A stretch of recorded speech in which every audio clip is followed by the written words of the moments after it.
Alléluia, quelle grâce mes frères et sœurs de se retrouver dans ce 15 minutes de grâce et de vérité avec le pasteur Mickey Hardy. Et aujourd'hui, au menu, le chant que je vous propose, c'est Acclamer Dieu, gens du monde entier. Et on se prépare à louer le Seigneur ensemble et on tape des mains. Allez. Acclamez Dieu, gens du monde entier, et célébrez son nom glorieux. Honorez-le par vos louanges et dites à votre Dieu: tu es grand, grand et glorieux, grand et glorieux. Nous t'honorons par nos louanges, tu es notre Dieu. Acclamez Dieu, gens du monde entier, célébrez son nom glorieux. Honorez-le par vos louanges et dites à votre Dieu: ta puissance, brise tous nos liens, brise tous nos liens. Ta puissance, brise tous nos liens, brise tous nos liens. Nous t'honorons par nos louanges, tu es notre Dieu. Nous t'honorons par nos louanges, tu es notre Dieu. Tu es notre Dieu. Tu es notre Dieu. Alléluia. Quelle grâce de pouvoir honorer le Seigneur avec nos louanges avant d'écouter la parole du Seigneur. Aujourd'hui, on se pose la question, toujours dans les déclarations de Jésus, est-ce que Jésus obéissait à la loi quand il était sur terre et qu'il faisait son ministère? En fait, quel rapport y a-t-il entre la loi et la nouvelle alliance? Donc, sans plus tarder, écoutons le pasteur Mickey Hardy, ce qu'il a à nous dire sur ce sujet tellement important. Bonjour à tous qui nous écoutent aujourd'hui encore sur notre programme 15 minutes de grâce et de vérité. Et nous rendons grâce au Seigneur tous les jours pour ce chant que Audrey nous porte pour nous permettre de louer le Seigneur et en même temps préparer nos cœurs pour écouter la parole de Dieu. Je suis très privilégié de pouvoir vous porter ces quelques paroles tous les jours et je suis sûr que cela nous emmène à être encouragés car la parole de Dieu, c'est elle qui nous rend libres, elle nous relève, elle nous parle, elle est cette nourriture de tous les jours que nous avons besoin dans notre vie. Alors nous allons continuer sur les déclarations de Jésus. Et aujourd'hui, nous allons lire dans l'évangile de Matthieu au chapitre 5. Matthieu chapitre 5, nous allons lire le verset 17. Ne croyez pas que je sois venu pour abolir la loi ou les prophètes. Je suis venu non pour abolir, mais pour accomplir. Ça, c'est un verset qui semble être en contradiction avec la liberté que le Seigneur nous donne, comme quoi que nous ne sommes pas appelés à marcher par la loi, sous la loi, mais de marcher dans la grâce, de marcher dans la liberté, c'est-à-dire libérés de la loi. Jésus ici dit: je ne suis pas venu pour abolir la loi ou les prophètes, mais plutôt, je suis venu pour l'accomplir. Qu'est-ce que la loi, par exemple, de Moïse demandait? La loi de Moïse demandait une vie juste, une vie sainte. Et certainement, quand nous regardons à la vie de Jésus, son parcours sur la terre, avant de mourir, de donner sa vie pour le pardon de nos péchés, nous voyons que Jésus a mené une vie droite. Droite. Il n'a pas succombé à la tentation, bien qu'il fût tenté comme nous tous, mais il n'a pas succombé à la tentation. Il a marché par l'Esprit. La Bible nous dit qu'il avait l'Esprit sans mesure dans l'Évangile de Jean au chapitre 3, verset 34. Donc nous voyons que Jésus, en menant sa vie sur la terre, sainte, pure, juste, il a accompli la loi. Et c'est ça que Jésus parle. Jésus ne dit pas ici que, comme quoi que nous avons besoin de continuer à offrir des sacrifices, à marcher selon les prescriptions de l'Ancien Testament, de la loi lévitique. Non, pas du tout, parce que l'apôtre Paul parle très clairement dans ses épîtres comment nous avons été rachetés de la malédiction de la loi. Nous avons été rachetés de la malédiction de la loi. Donc, c'est clair, Paul parle aussi comme quoi que nous avons reçu la liberté dans l'Épître aux Galates au chapitre 5. Et donc, nous voyons clairement ici qu'est-ce que Jésus veut nous enseigner. Amen. Donc, même la loi des 10 commandements, la loi, elle est bonne, elle est juste, elle est sainte. Mais ce n'est pas nécessaire que nous demeurons sous ce régime de la loi, en étant obligés d'accomplir certaines choses. Parce que la nouvelle alliance, c'est une alliance de cœur. Ce n'est pas comme l'ancienne alliance, l'alliance de la chair.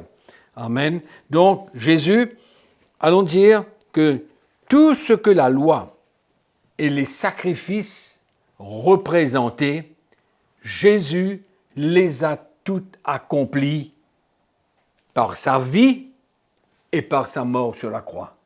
Parce qu'il ne faut pas oublier que les sacrifices de l'Ancienne Alliance pointaient vers le sacrifice de Christ, pointaient vers la mort de Jésus, vers le sang qu'il allait verser. C'est pourquoi dans l'Ancienne Alliance, il fallait verser le sang des animaux. Donc Jésus, par sa mort sur la croix, par le sang qu'il a versé pour nous, pour nos péchés, il a accompli le sacrifice de l'Ancienne Alliance. Amen. C'est pourquoi aujourd'hui, dans l'Épître aux Hébreux, nous voyons que l'auteur nous parle clairement dans le chapitre 12, en parlant de Jésus. Pardon, chapitre 10, ce n'est pas le chapitre 12, c'est le chapitre 10.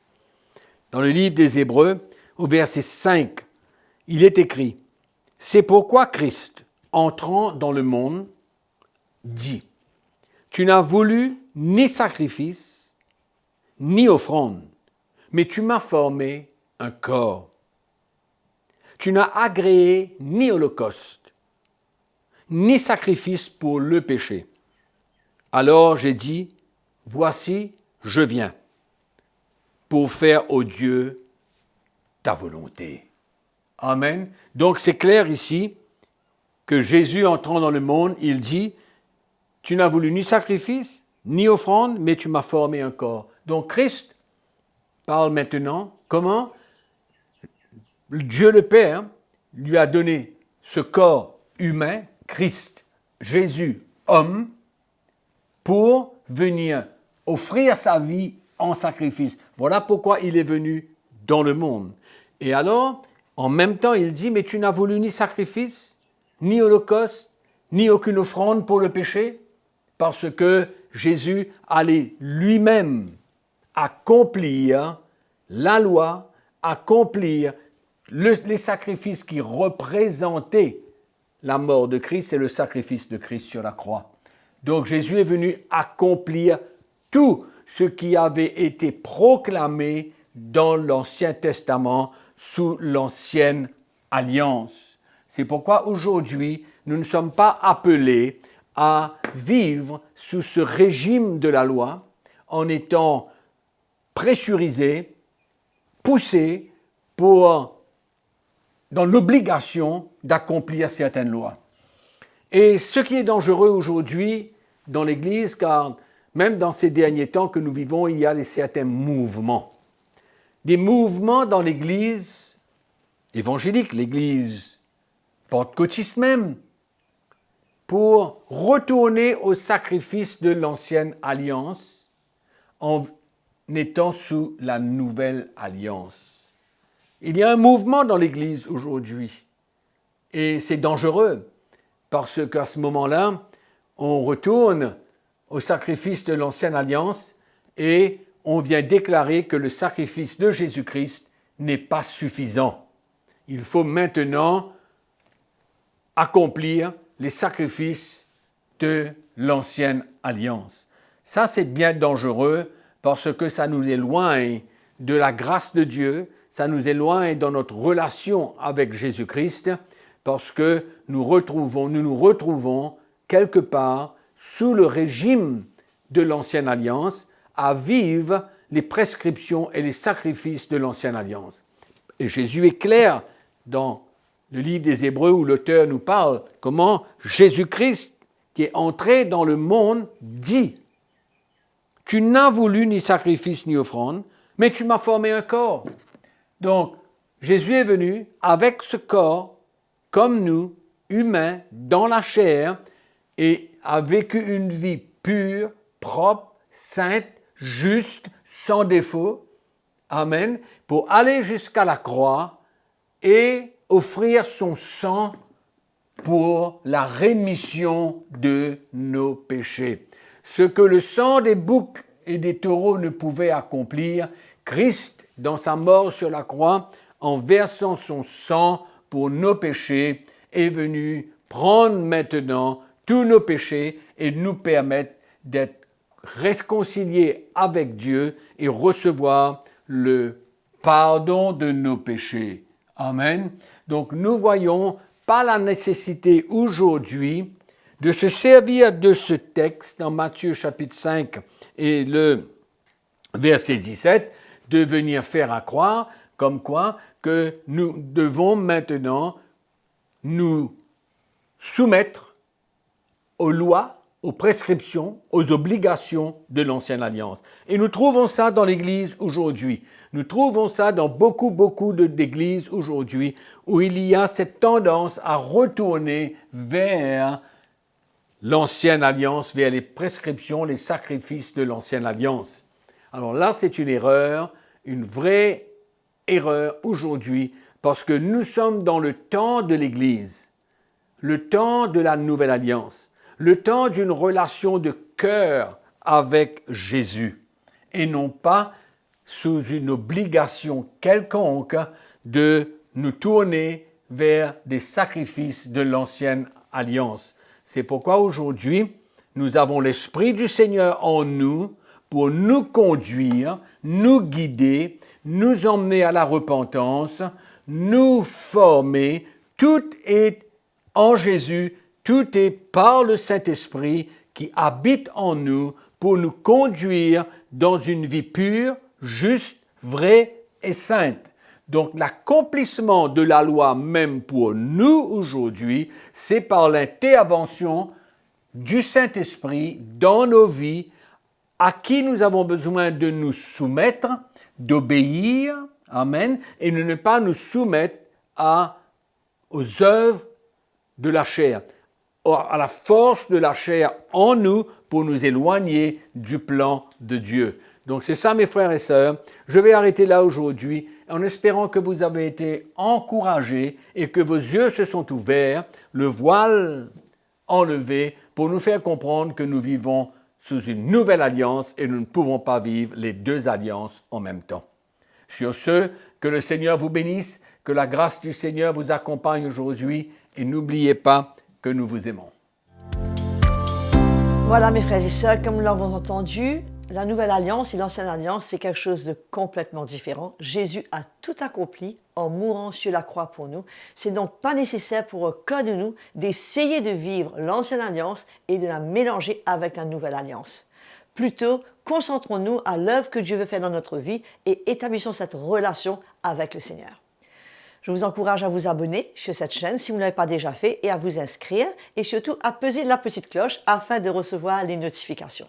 Écrivez-nous, continuez à le faire sur l'adresse qui est affichée sur votre écran et surtout parlez-en autour de vous. Likez la vidéo et partagez-les. Que le Seigneur vous bénisse et je vous dis à la prochaine session et jusque-là, souvenez-vous que Jésus vous aime et nous aussi.